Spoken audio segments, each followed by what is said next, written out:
Hi, welcome back to my YouTube channel. ഞാനിന്ന് ആലിബട്ടിൻ്റെ favourite കേക്കായ milk കേക്കാണ് ഉണ്ടാക്കുന്നത്. കുറേ നാളെ ഇത് ഞാൻ ട്രൈ ചെയ്യുമെന്ന് വിചാരിച്ചിട്ട്.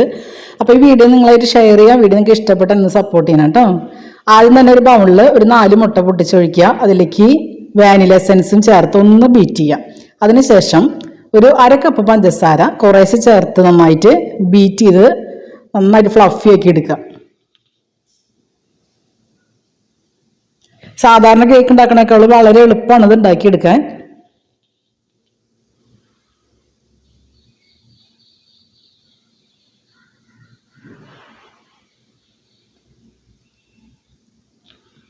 പഞ്ചസാര പൊടിച്ചതല്ല ഞാൻ ചേർത്തിട്ടുള്ളത്. പൊടിച്ചത് ചേർക്കണമെങ്കിൽ അങ്ങനെ ചേർക്കാം. പൊടിക്കാത്ത പഞ്ചസാരയാണ് ഞാൻ ഇട്ട് കൊടുക്കുന്നത്. അത് കുറേശ്ശെ ചേർത്ത് നന്നായിട്ട് ബീറ്റ് ചെയ്തെടുക്കുക.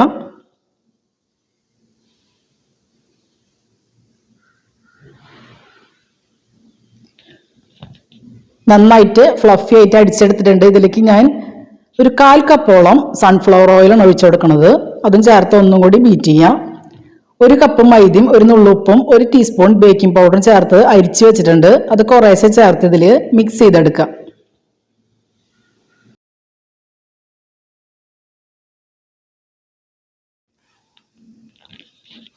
മൈദയും ചേർത്ത് നന്നായിട്ട് മിക്സ് ചെയ്തതിന് ശേഷം ഗ്രീസ് ചെയ്തിട്ടുള്ള ഒരു പാത്രത്തിലേക്ക് ഈ ബാറ്റർ ഒഴിച്ച് കൊടുത്ത് ഒന്ന് ടാപ്പ് ചെയ്യുക. അതിൻ്റെ എയർ ബബിൾസ് ഒക്കെ ഒന്ന് കളഞ്ഞതിന് ശേഷം ഇത് ബേക്ക് ചെയ്യാനായിട്ട് വെക്കാം.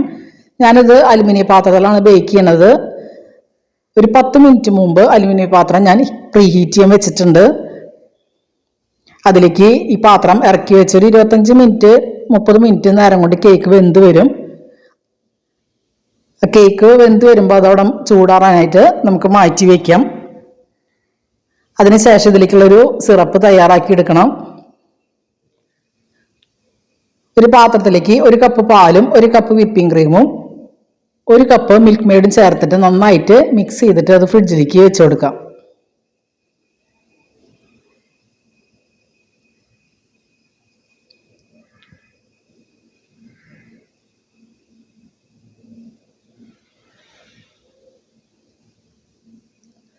ഇതിലേക്കുള്ള ക്രീം തയ്യാറാക്കി എടുക്കണം. അതിനായിട്ട് ഒരു ബൗളിലേക്ക് 1 കപ്പ് വിപ്പിംഗ് ക്രീം ചേർത്ത് നന്നായിട്ട് ബീറ്റ് ചെയ്തെടുക്കാം.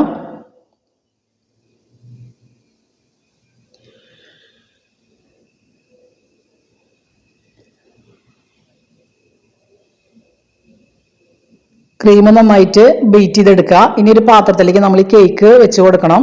കേക്കിന്റെ മുകൾ ഭാഗം സൈഡ് ഭാഗമൊക്കെ ഒന്ന് ഞാൻ കട്ട് ചെയ്തെടുത്തിട്ടുണ്ട്.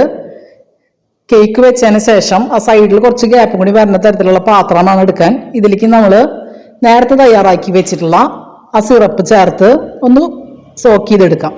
നന്നായിട്ട് ഒഴിച്ചു കൊടുക്കണം. കേക്ക് നന്നായിട്ടൊന്ന് കുതിർന്നിരിക്കുന്ന ലെവലിൽ ഇരിക്കണം.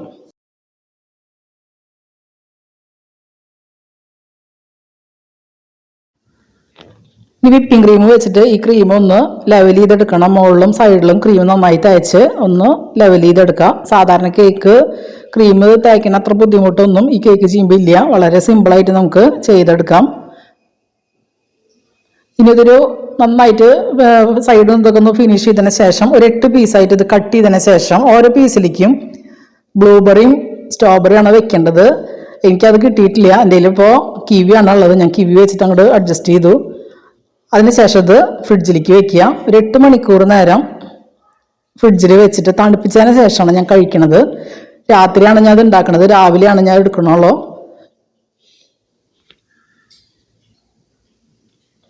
ബ്ലൂബെറി കിട്ടാൻ വേണ്ടിയിട്ട് കേക്ക് ഞാൻ ഒരുപാട് തവണ ഉണ്ടാക്കാണ്ട് മാറ്റി നിർത്തിയത്. അത് കാരണം അവസാനം കിവി വെച്ചിട്ട് അവിടെ ഉണ്ടാക്കി. പിറ്റേ ദിവസം ഞാൻ ഈ കേക്ക് കട്ട് ചെയ്ത് ഒരു പ്ലേറ്റിലേക്ക് മാറ്റുന്നുണ്ട്. അതിലേക്ക് നേരത്തെ തയ്യാറാക്കി വെച്ചിട്ടുള്ള ആ സിറപ്പ് ഒഴിച്ചു കൊടുത്തിട്ട് വേണം ഈ കേക്ക് കഴിക്കാൻ. ആ സിറപ്പും ചേർത്ത് കേക്ക് കട്ട് ചെയ്ത് കഴിക്കുക. നല്ല ടേസ്റ്റാണ്. നല്ല ടേസ്റ്റ് എന്ന് പറഞ്ഞാൽ ഒരു പ്രാവശ്യം നമ്മൾ ട്രൈ ചെയ്ത് നോക്കണം. വീഡിയോ നിങ്ങൾക്ക് ഇഷ്ടപ്പെടുകയാണെങ്കിൽ നിങ്ങൾ നിങ്ങളുടെ ഫ്രണ്ട്സിനും കൂടി ഷെയർ ചെയ്ത് കൊടുത്തോളൂ. ഒന്ന് ലൈക്ക് ചെയ്തോളൂ. അതുപോലെ തന്നെ സപ്പോർട്ട് ചെയ്യുക. സബ്സ്ക്രൈബ് ചെയ്യാതെ ചാനൽ കാണുന്നവരുണ്ടെങ്കിൽ പ്ലീസ് ഒന്ന് സബ്സ്ക്രൈബ് ചെയ്യണം കേട്ടോ.